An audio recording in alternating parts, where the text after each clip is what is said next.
Welcome back to History Class with Dr. W. In the previous lectures, we've talked about the soaring economy of the 1920s, and in this lecture, we're going to talk about some other factors that contribute to the idea of the roaring 20s, this kind of freewheeling decade. And so we're going to focus primarily on the shifting morals of the country that makes this possible. In the atmosphere of economic prosperity that I've described in the previous few lectures, the nation began to gradually approach modernity, gradually becoming a nation that you and I might recognize. The most noteworthy development was the radio. The first broadcasting station was opened in Pittsburgh on November 2nd, 1920, to carry the returns of the 1920 presidential election.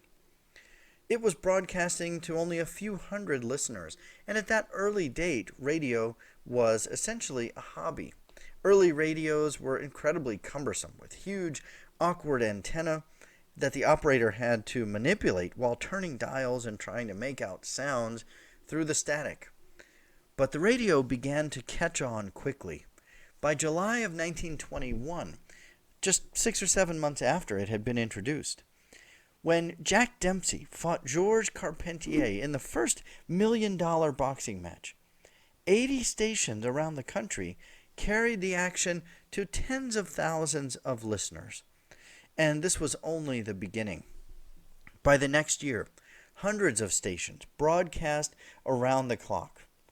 Educational programming and Christian programming dominated early, but soon were followed by music, serials or soap operas, and sporting events. It's difficult to overstate the importance of the radio and its impact on the country. But consider that with the introduction of the radio, for the first time, our nation had a medium in which everyone could be connected to the same event happening in the same moment. Prior to this, Americans primarily got their news from reading newspapers. Maybe you got something across the wire or the telegraph that got to you quickly. But even significant national events took many hours or even days or weeks for the news to spread around the country. Now with the radio, we could all listen to the same things happening at the same time. We could listen to presidential speeches. We could listen to sporting events. And the radio helped to create an environment in which sports became a national craze. And we're going to be talking about all of this a good bit more later in the course. But it's in the early 20s that sporting figures began to truly become national heroes. Jack Dempsey in boxing, Babe Ruth in baseball, Bill Tilden in tennis, and Man o' War, the racehorse, all rose to fame in the early 1920s. Also becoming a national phenomenon was the beauty industry. In July 1921, one of the first recorded beauty contests was held in Washington, D.C. Contestants wore full-length tunic bathing suits, hats, and stockings. Just a few months later, in September, in Atlantic City, New Jersey, was held what we might call the first modern beauty pageant, as contestants now wore skin-tight one-piece bathing suits, revealing a considerable amount of leg. Tabloid magazines marketed to a nation obsessed with sports, crime, and sex. Coming out of World War I and recovering from the turmoil of the post-war years, America underwent a change in morals. The old moral code was being overturned. Dresses were getting shorter. While it's hardly an exact science, clothing manufacturers observed the raising of women's skirts with some dismay as the cloth in each outfit dwindled. According to some studies, in 1919, the average lady's hem was about 6 inches off the ground. By 1920, it was closer to 12 inches off the ground, and by 1927, 16 to 18 inches, hovering around the knee. Young women came to be known as flappers in this era, wearing thin dresses, short-sleeved and occasionally sleeveless outfits. Skirts were getting shorter and stockings lower, so that some women scandalously revealed actual skin around the knee. Women shed outer layers of clothing and corsets and high necks as well. Between 1915 and 1930, the amount of cloth used in a typical lady's outfit was reduced from 19.5 yards to 7 yards. Women also sought shorter hair. The bob haircut was dominant throughout the decade, especially among younger women, but even among women in their 40s and 50s. Many women took this to the extreme, cropping and almost shaving off their hair entirely. Along with these changes came a boom in the cosmetics industry. By 1930, women spent perhaps $1 billion total on makeup, and the average woman consumed over a pound of face powder each year. Each of these physical changes indicated a change in the feminine ideal as well. Women no longer sought to accentuate curves with bulky clothing. Busty, bodacious women were no longer the ideal. Instead, they projected a slim, almost boyish physique, along with the shorter hair. Motherhood was not necessarily the prime objective for young women in this era, but rather a woman who could tease and attract and play with men seemed to be the ideal. All of this also represents a throwing off of the restrictions that had afflicted women through most of our history. The corsets, the heavy clothing, the high necks, and all of the other restrictions were literally thrown off by women in this era as they embraced greater freedom and individuality. Dancing also became more scandalous in this era. Americans were dancing less often to the sounds of the orchestra and violin, and more often to the upbeat sounds of the saxophone and the brass band. Foxtrotters danced body to body and cheek to cheek, rather than with the customary distance of waltzing and ballroom dance. Women were also smoking and drinking in much larger numbers. From 1918 to 1928, cigarette sales more than doubled, thanks largely to women smoking.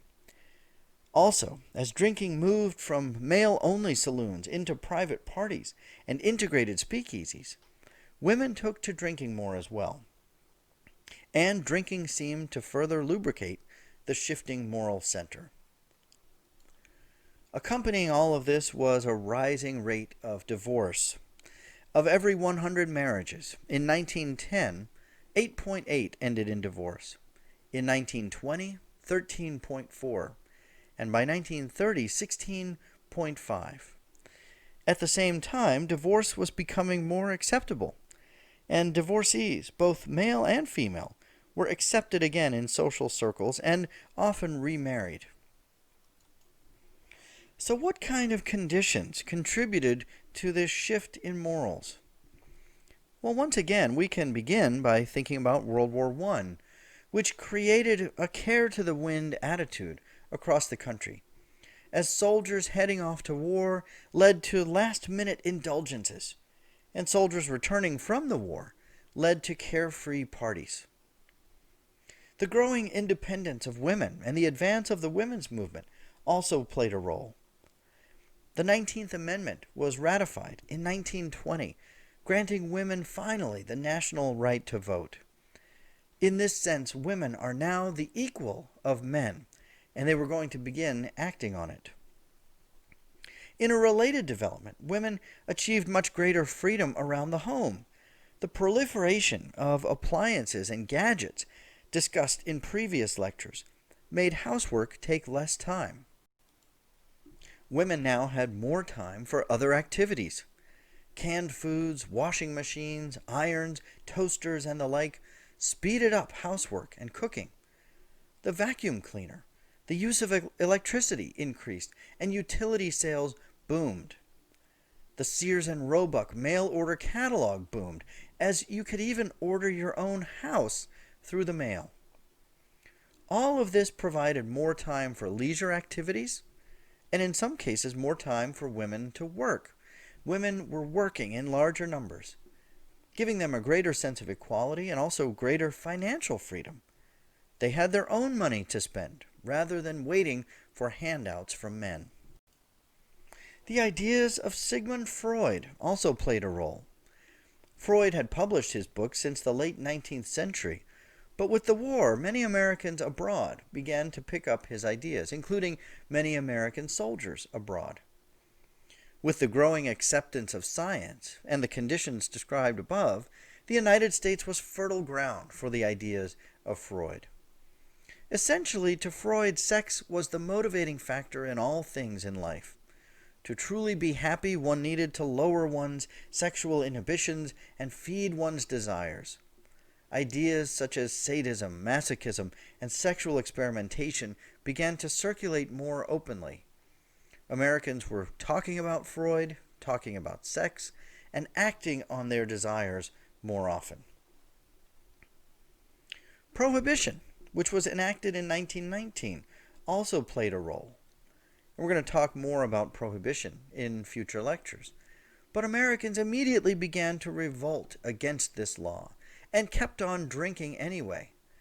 This led to a community sensation of clandestine activity, of breaking the rules, increased the popularity of hard liquor and the speakeasy, in which both men and women broke the rules together. The automobile also played a role. I've described previously, but so much about our lives were changed by the automobile. Americans could now get out of the house and out of the neighborhood. Young Americans could get away from the immediate supervision of their parents and gave themselves a secluded environment in which to experiment. And finally, there was a proliferation in this era of what we might call sex magazines, confession magazines, and racy films. And I don't mean necessarily pornography, although there were some early forms of that, but sex magazines more told stories primarily with the intention of discouraging people from conducting the acts described in the book. But many Americans were buying these magazines to read the kind of racy stories told within. So publishers sold by the millions magazines and books which were intended to supposedly teach strong morals. And they offered a moral ending and a message, but most of their effort was spent in describing the sins and misdeeds of the characters involved. There were also a growing number of celebrity and gossip magazines that took shots from films and printed them, allowing people to look at them at their leisure. Now, any of the things I'm talking about by today's standards would be considered very tame, but by the standards of the day were quite racy. As one girl said, "Those pictures with the hot love making in them, they make girls and boys sitting together want to get up and walk out. Go off somewhere, you know. Once I walked out with a boy before the picture was even over. We took a ride. But my friend, she all the time had to get up and walk out with her boyfriend." So, the shifting morals of this era made the 20s a time of great excitement, of wild entertainment and experimentation.